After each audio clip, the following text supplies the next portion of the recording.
The movie Speak No Evil came out this year in 2024. This follows this family that ends up getting drawn in by another family and they're coming out to their house. And if the trailers have not spoiled it for you enough, because it is that kind of movie where the trailers will just tell you everything that's going to happen in it.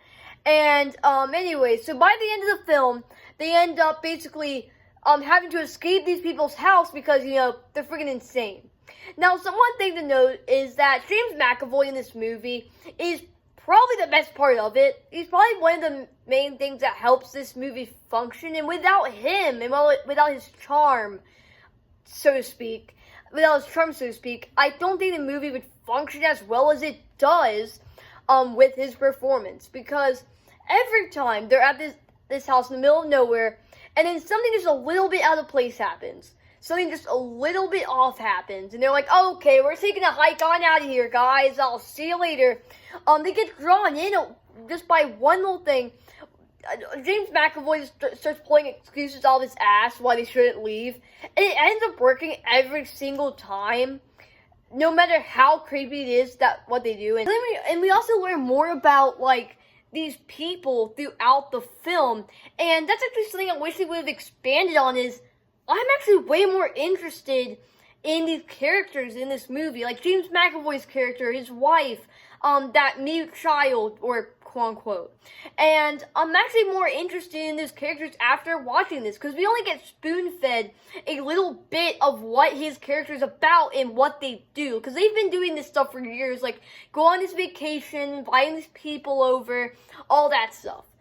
So, it just creates all these things that make it so much more interesting, but we only get spoon-fed that information, which I think is one of the biggest tragedies of this movie. And at the end, there leaves so much to be desired, at least in my opinion, because they leave it open-ended. What happened to these main characters? Because we see them leave, and that's where it ends.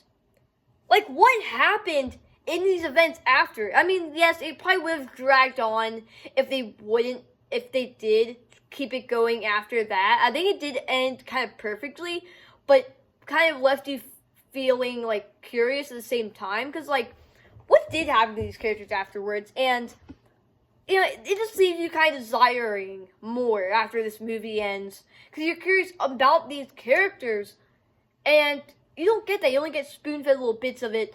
But that's, the only problem with them. That's, one of my problems, my gripes with the film, is that it leaves a lot to be desired because you're so curious about these characters. So it leaves stuff to be desired, but in a good way, if you know what I mean. And no matter how out of pocket and weird it is, they end up getting drawn back in by James McAvoy's charm and just that family. And now, since this is a Blumhouse movie, one thing you have to expect is the main characters. They are going to survive, yes, but they are the stupidest main characters. These main characters in this movie are honestly, in my opinion, the stupidest Blumhouse characters to ever exist in one of their movies. And now, Blumhouse characters are really stupid, because that's how they make the movies. But they're just particularly stupid here, because when they're leaving, they're safe and everything. The daughter's like, I need my teddy bear. And then they have to go all the way back to the house. And then by the time, okay, we're going to leave again. James McAvoy's like, oh, but can you stay a little bit longer, please? And I mean, it's insane. The main characters are so stupid. But, yeah, James McAvoy's charm in this movie is really what helps this movie function. And now, so we have him. But the other roles, yes, they are mostly, for the most part, pretty good. Specifically, the children in this movie are really good. Like this one kid who can't speak. It appears that he's mute. Turns out, that's not what happened. James McAvoy's character did something very bad to him. That's why he can't speak anymore.